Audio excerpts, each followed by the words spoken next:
Welcome to the deep dive.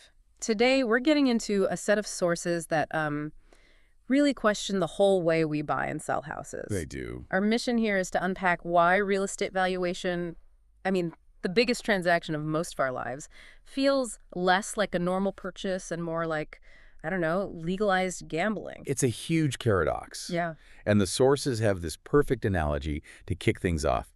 They ask you to imagine you're buying something simple, like a $2 chocolate bar. Okay. You get to the counter, and the cashier sort of leans in and whispers, "Hey, just so you know, another customer might be willing to pay $2.50 for that." I'd walk out. I mean, what kind of system is that? Exactly. You would demand a set price. You'd want transparency. But for a house, we do the opposite. That's the core of it, right? We demand fixed prices for groceries, for car repairs, for almost everything. But then for our home, we just willingly walk into what the sources call the auction. A circus of smoke and mirrors. And anxiety. Lots of anxiety. Which brings us to this idea that sources label the valuation amnesia. Okay, what's that? Well, think about it.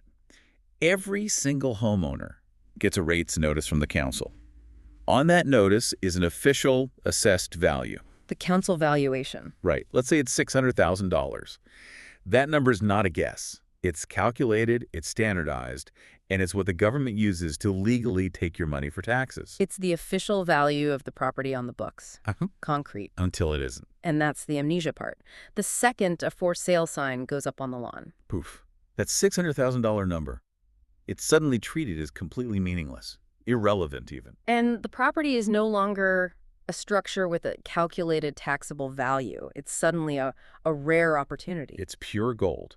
And the two numbers have almost nothing to do with each other. It's an incredible double standard. How so? Well, the value is fixed, it's mandatory, it's non-negotiable when the government is taking your money. For taxes. But the moment you want to sell that exact same asset to, say, a young family, that fixed value becomes, what?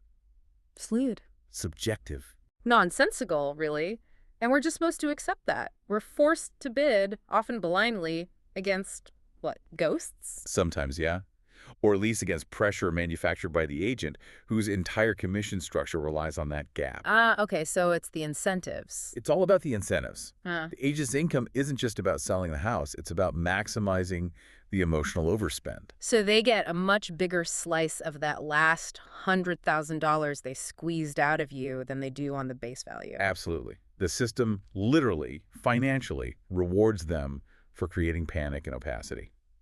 So that huge gap between the council value and the final auction price. It's not just market forces. The sources argue it's not. They call it a racket that we've all just quietly agreed to live with. So to sum it up, we've got this fixed taxable value for every property that is just completely thrown out the window during a sale. Yep.